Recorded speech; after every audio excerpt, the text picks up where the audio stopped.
जय हिंद साथियों।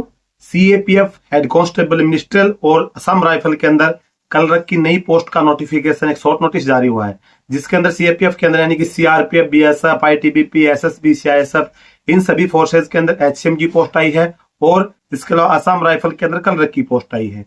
अभी क्या, जो बच्चे ऑलरेडी किसी भी फोर्स के अंदर एचसीएम की तैयारी कर रहे थे, सीआईएसएफ के अंदर, बीएसएफ के अंदर, आईटीबीपी के अंदर, सीआरपीएफ के अंदर, और एक दो बार मतलब अपनी प्रोसेस में जा भी चुके, रिटर्न एग्जाम दिया, टाइपिंग में फेल हो गया, रिटर्न में फेल हो गया, फिजिकल में हो गया, मेडिकल में छट गए या फाइनलिस्ट में छट गए, तो उनको ये एचसीएम की पोस्ट के बारे में पूरी जानकारी है। लेकिन जो बच्चे पहली बार अब की बार फॉर्म भरेंगे, एलिजिबल हो रहे हैं, 10+2 पास किया, फिर एज के हिसाब से एलिजिबल हो रहे हैं या पहली बार इसके अंदर फॉर्म भरना चाहते हैं, तो उनके मन में इस पोस्ट को लेकर बार बार डाउट आते हैं कि भाई ये चीज कैसी नौकरी होगी, कौन सी फोर्स की कैसी नौकरी होगी, एचसीएम का क्या काम होता है, क्या ड्यूटीज होती हैं। तो इसी टॉपिक पे बात करेंगे। सभी फोर्सेज को आपको इसके अंदर जानकारी मिलने वाली है।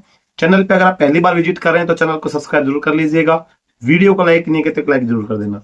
तो दोस्तों, सीएपीएफ के अंदर जैसे ये एचसीएम की पोस्ट आई है, पहले आप देखेंगे तो इससे पहले सभी जो एचसीएम की पोस्ट आती थी, वो असम राइफल कलर की पोस्ट आती थी, सभी पोस्ट अलग अलग आती थी। यानी कि सीआरपीएफ को अपना जितना एचसीएम की पोस्ट निकालनी वो अपनी अलग निकालता था, बीएसएफ अपनी अलग निकालता था, आईटीबीपी अपनी अलग निकालता था, सीआईएसएफ अपनी अलग निकालता था, असम राइफल अपनी अलग निकालता था।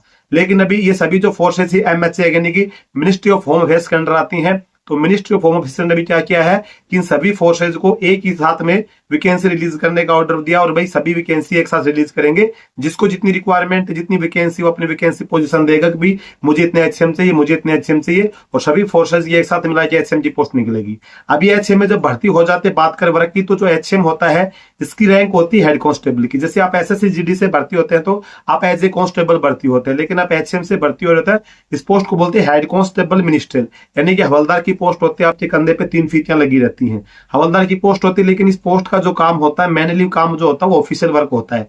यानी कि जो जवान होते हैं, जैसे एसएससी जीडी के से जो जवान भर्ती होते हैं, सीपीओ से भर्ती हो रहे हैं, यानी कि फोर्स, जिस फोर्स में आप पर्टिकुलर फोर्स में जा रहे थे, आप सीआरपीएफ में जा रहे हैं, चाहे आप बीएसएफ में जा रहे हैं, चाहे आईटीबीपी में जा रहे हैं, जिस भी फोर्स में आप जा रहे हैं, तो उस फोर्स के जो जवान होंगे, जहां पे जो ड्यूटी करते हैं, उनका जो भी ऑफिशियल वर्क होगा वो as a head constable ministerial जो होगा उसके थ्रू वर्क होता है। जैसे किसी का पे से संबंधित काम है, किसी का कोई मेडिकल क्लेम हो गया, किसी का कोई छुट्टी की प्रॉब्लम हो गई, किसी का कोई और कारण हो, जो भी ऑफिस के जो वर्क होते हैं, या फिर कहीं आपकी ऐसी जगह पोस्टेड है, जैसे रिक्रूटमेंट वगैरह चलती है तो रिक्रूटमेंट सेल में आपको डाल दिया, तो जो भी ऑफिस से संबंधित जो भी वर्क होते हैं वो हेड कांस्टेबल मिनिस्ट्रियल करता है। आपका जो मैक्सिमम वर्क होता है वो कंप्यूटर वर्क होता है। आपकी जो जॉब होगी वो फोर्स की जॉब होगी, लेकिन इसके अंदर आपकी फोर्स के सिमिलर आप सिविल की जॉब की तरह भी आप जॉब करेंगे। यानी कि आपको फोर्स की जॉब तो है, या साथ में आपकी सिमिलर में आपको सिविल जॉब जो होती है, जैसे भाई आपको ऑफिस का वर्क करना है, जैसे सीआरपीएफ वगैरह, बीएसएफ, सीआईएसएफ, इसके अंदर क्या है, आपको ऑपरेशन ड्यूटी जो होती है, जैसे जीडी के जवान ऑपरेशन करते हैं 5-5, 7-7 दिन, कोई लॉन्ग ड्यूटी करते हैं, जैसे बीएसएफ के अंदर बॉर्डर पे जा रहे हैं, आईटीबीपी के अंदर बॉर्डर पे ड्यूटी कर रहे हैं, सीआरपीएफ के अंदर चुनाव में आंतरिक सुरक्षा की ड्यूटी कर रहे हैं। तो इस प्रकार की जो ड्यूटियां होती है, इसके अंदर जो हेड कांस्टेबल मिनिस्ट्रियल से जो जवान भर्ती होते हैं उनको नहीं लिया जाता है।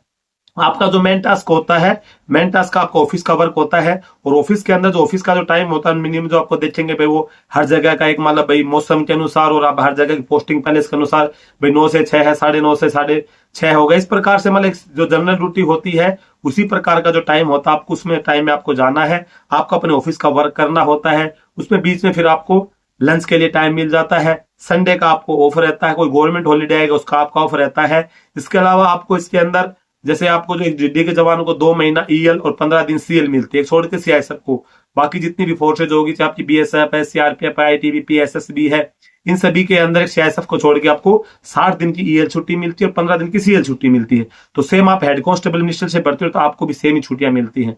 कुछ जगह पे जैसे आपकी पोस्टिंग ऐसे हायर ऑफिस में होती है, वहां पे छुट्टियां कम मिलती हैं, लेकिन वहां पे आपका जो ऑफिस होता है वो मंडे टू फ्राइडे वर्क होता है, सैटरडे और संडे का ऑफ रहता है।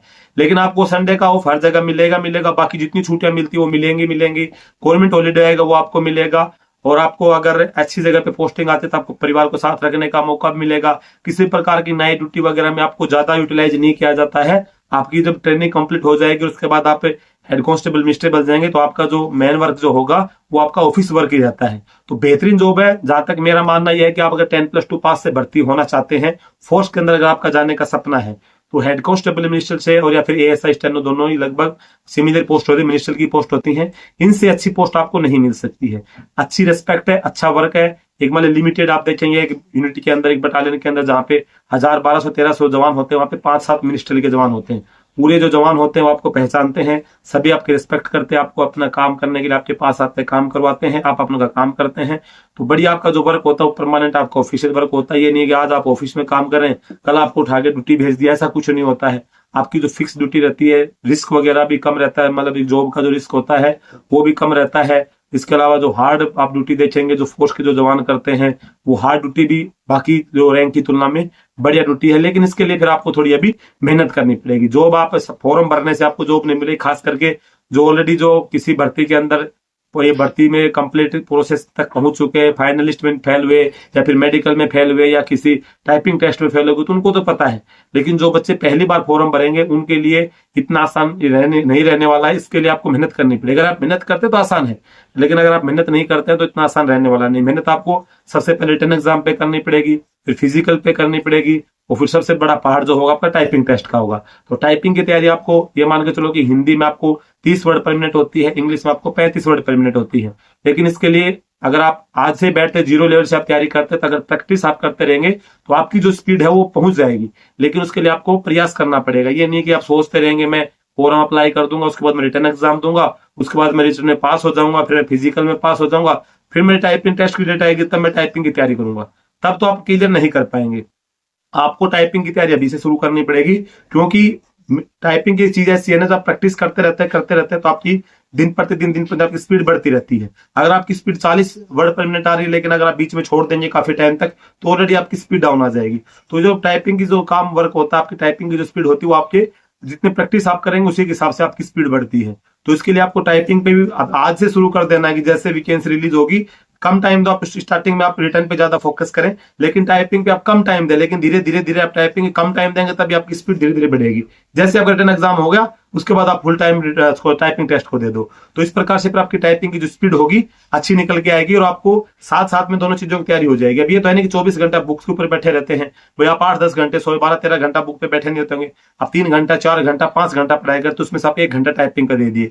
इसके बाद धीरे धीरे जब आप ये रिटर्न एग्जाम की तैयारी आप कर रहे हैं, उसकी थोड़ी तैयारी अच्छी चल रही है, तो फिर आप 1 से 1.5 घंटा करें। इस प्रकार से जब आप टाइपिंग को टाइम देंगे तो आपका रिटर्न एग्जाम जैसे क्लियर हो जाएगा, फिर आप टाइपिंग को शुरू करेंगे तो आपकी स्पीड बरकरार रहेगी, अच्छी स्पीड आपकी आ जाएगी। टाइपिंग में फेल होने का आपके चांस कम हो जाते हैं। नहीं तो आप रिटर्न एग्जाम पे बढ़िया फोकस कर दिया, आपके 90 मार्क्स आ गए 100 में से, लेकिन आप टाइपिंग फेल हो गए, कोई फायदा नहीं है। तो बेहतरीन जॉब है, जॉब करने का मजा आएगा आपको। अगर आप बेल्ट की नौकरी में जाना चाहते हैं तो देखो, आप सिविल जॉब से आप कंपेयर नहीं कर सकते, आप CHSL से कंपेयर नहीं कर सकते हैं।